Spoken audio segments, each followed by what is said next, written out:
Anda masih bersama kami dalam Kominfo Newsroom. Pemirsa, Presiden Republik Indonesia Joko Widodo menaruh harapan kepada Ketua PSSI baru, Erick Thohir, untuk dapat bisa menciptakan reformasi secara menyeluruh pada persepak bolaan di tanah air.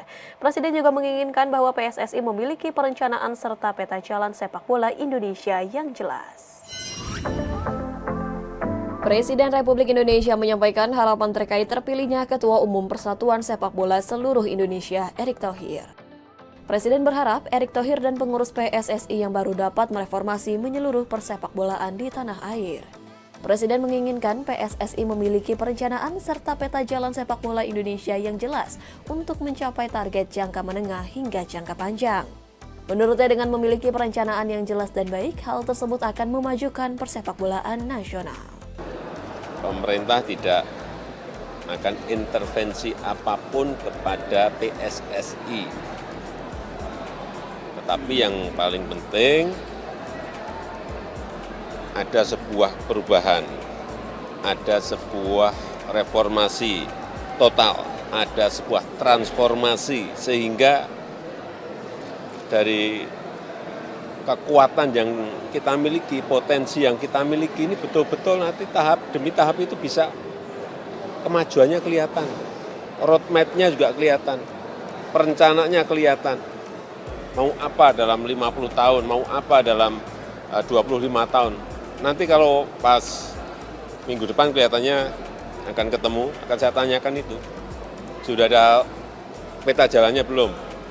Ada targetnya belum? Untuk mencapai target itu apa yang dilakukan? Semuanya harus terencana secara detail. Kalau mau sepak bola kita maju. Selain itu, Presiden juga menyampaikan bahwa pembangunan infrastruktur pendukung juga tidak kalah penting, khususnya pembangunan base camp yang lengkap, sebab hingga saat ini fasilitas tersebut belum dimiliki oleh PSSI. Pembangunan infrastrukturnya harus memang ada. Kita kan sampai sekarang nggak punya base camp yang memiliki, saya waktu omong-omong dengan Sintayong, itu 5 lapangan dalam satu lokasi. Ada penginapan, ada kolam renangnya untuk olahraga pemain-pemainnya. Seperti diketahui, Erick Thohir resmi terpilih sebagai Ketua Umum PSSI periode 2023-2027. Sementara Wakil Ketua Umum 1 ditempati oleh Zainuddin Amali dan Ratu Tisha sebagai Wakil Ketua Umum 2. Sementara itu, pemirsa, Kapolri Jenderal Listio Sigit Prabowo menegaskan pihaknya akan kembali menggencarkan kinerja Satgas Anti Mafia Bola bersama dengan Ketua Umum PSSI Erick Thohir. Ia juga mengatakan telah mempersiapkan satuan tugas anti mafia bola guna mengawal kebijakan Ketua PSSI. Pemerintah terus berupaya melakukan perbaikan ekosistem dan tata kelola sepak bola nasional. Salah satunya dengan memberantas para mafia sepak bola yang sampai saat ini sudah sangat meresahkan dan merugikan masyarakat di tanah air. Untuk mewujudkan sepak bola yang jauh lebih baik, bersih, maju, dan berprestasi, Kapolri Jenderal Listio Sigit Prabowo dalam konferensi pers yang menyatakan siap bersinergi dengan Ketua Umum PSSI yang baru terpilih, yakni Erick Thohir, dalam membabat habis mafia bola dan telah mempersiapkan Satgas Anti Mafia Bola untuk mengawal kebijakan tersebut.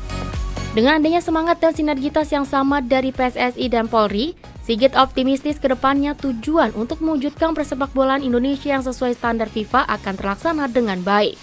Hal tersebut juga didukung dengan pengalaman yang dimiliki oleh pihak kepolisian, yang telah mempunyai pengalaman dalam mengoperasionalkan Satgas Anti Mafia Bola pada periode 2018 hingga 2020. Yang mana telah berhasil memproses 18 tersangka baik dari organisasinya, manajemen perangkat pertandingan termasuk pemain dan perantaranya. Sesuai dengan apa yang menjadi kebijakan Bapak Ketua Umum PSSI yang baru untuk melibatkan Satgas Anti Mafia Bola dari awal, tentunya Satgas ini akan terus kita perkuat. Saat ini ada 15 sub-Satgas yang sudah kita sebar di seluruh wilayah, dan tentunya kita akan sesuaikan dengan apa yang akan menjadi program dari Bapak Ketua Umum PSSI. Prinsipnya Polri siap mendukung dan membabat habis pelaku mafia bola. Pada kesempatan yang sama, Erick Thohir juga menyampaikan dengan menggandeng FIFA, PSSI akan bertindak tegas untuk menjalankan misi sepak bola bersih ini. dengan memberikan pidana sampai ancaman larangan berkecimpung di dunia sepak bola Indonesia sampai seumur hidup. Lebih lanjut, Erik pun telah menyiapkan langkah reaktif sekaligus proaktif dengan menggandeng Polri. PSSI akan membentuk sistem yang mencegah atur skor demi menjerat para pelaku pengatur skor di tanah air ke depannya. Ketika pihak kepolisian sudah membuat Satgas, saya rasa upayanya sangat bagus. Tetapi Satgas tidak dilengkapi sistem teknologi yang sekarang justru FIFA akan mendukung kita, ini adalah menjadi bagian penting. Karena sistem teknologi ini sekarang bisa ada, bukan sesuatu yang tidak ada. Nah, karena itu kita bersama FIFA akan mengimplement sistem teknologi bagaimana pengawasan daripada pengaturan skor ini secara transparan. Memang tidak mudah, tetapi dengan kita bisa memulai dengan sistem ini, bekerja sama dengan pihak kepolisian, kita akan men-sharing atau memberikan data-data ini loh Pak yang terindikasi. Dan hal itu yang nanti kita fokuskan bagaimana kalau kami mengambil posisi tadi, hukum seumur hidup. Kalau pihak kepolisian mungkin ada aturan yang lain lagi. Presiden Joko Widodo menerima kehadiran para pengurus PSSI periode 2023-2027 di Istana Merdeka Jakarta. Presiden meminta agar PSSI segera membuat blueprint jangka pendek hingga menengah terkait pembangunan sepak bola Indonesia.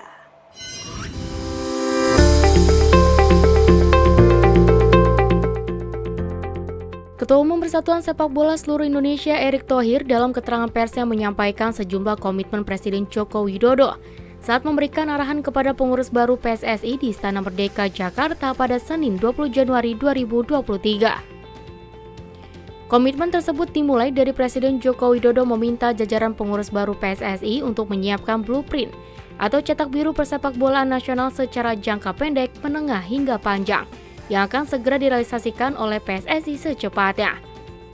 Adapun untuk merealisasikan persepak bolaan Indonesia yang lebih baik lagi, pemerintah juga mendukung pembuatan training center. Untuk timnas Indonesia yang merupakan bagian dari peningkatan prestasi skuad Garuda di ajang kejuaraan internasional. Terkait perizinan pertandingan, pemerintah juga mengimbau harus segera diterbitkan 3 bulan sebelum musim kompetisi dimulai, sehingga nantinya upaya ini akan didukung oleh Kapolri dan akan mempercepat proses perizinan tersebut. Erick juga berharap dengan terjalinnya kerjasama antara PSSI, organisasi sepak bola dunia atau FIFA maupun pemerintah nantinya, menjadi konsistensi yang terus menjadikan transformasi sepak bola Indonesia ke arah yang lebih baik lagi ke depannya. Ada siasat-siasat baru yang perlu kita terobos. Ya, apa itu ya? Itu menjadi bagian blueprint. Gitu. Dan saya rasa tentu kita akan fokus ke situ, tidak hanya prestasi tim nasional, tetapi banyak hal yang saya sudah sampaikan satu persatu kita konkretkan, tetapi tentu dengan timetable, dengan waktu-waktu yang nanti kita sepakati.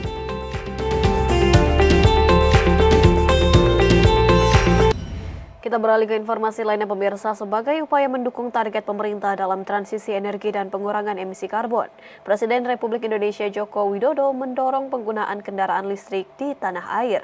Hal tersebut disampaikan oleh Presiden Joko Widodo usai membuka pameran otomotif Indonesia International Motor Show tahun 2023. Pameran Indonesia International Motor Show 2023 resmi dibuka oleh Presiden Joko Widodo di G-Expo Kemayoran, Jakarta.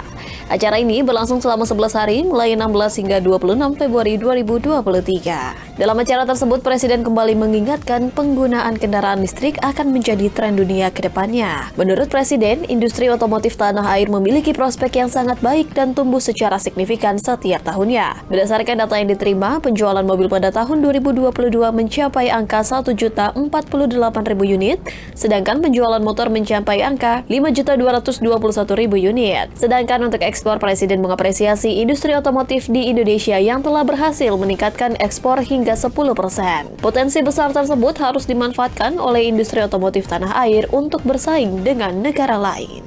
Oleh karena itu, Presiden mendorong industri otomotif berorientasi pada ekspor dan mengikuti tren kendaraan listrik guna mendukung target pemerintah dalam transisi energi sekaligus pengurangan emisi karbon. Industri otomotif kita akan terus kita dorong untuk masuk ke pasar-pasar ekspor. Ke pasar-pasar ekspor agar nilai tambahnya juga lebih, devisa juga bisa masuk. Dan Terus akan kita dorong ekosistem besar dari hulu sampai hilir untuk mobil listrik. Terus akan kita dorong disambungkan dengan pembangunan industri-industri yang berkaitan dengan EV baterai. Ini yang akan kita lakukan terus. Lebih lanjut terkait dengan insentif kendaraan listrik yang akan diberikan oleh pemerintah, Presiden mengatakan bahwa saat ini Kementerian Keuangan masih melakukan kalkulasi. Presiden juga menekankan bahwa kendaraan sepeda motor yang akan didahulukan oleh pemerintah untuk diberikan insentif. Tapi tentu saja yang didahulukan akan yang motor terlebih dahulu. Tadi yang mobil-mobil listrik saya tanya, ngantrinya ada yang setahun. Udah banyak ya Pak ya? Ngantrinya udah ada yang 2 bulan, ngantrinya ada yang 6 bulan, inden. Apalagi diberi insentif. Tapi tetap dalam perhitungan dan kalkulasi nanti. Ya. Sesaat lagi kami akan kembali dengan capaian pemerintah tahun 2022, Pondasi Menuju Indonesia Emas 2045. Sesaat lagi.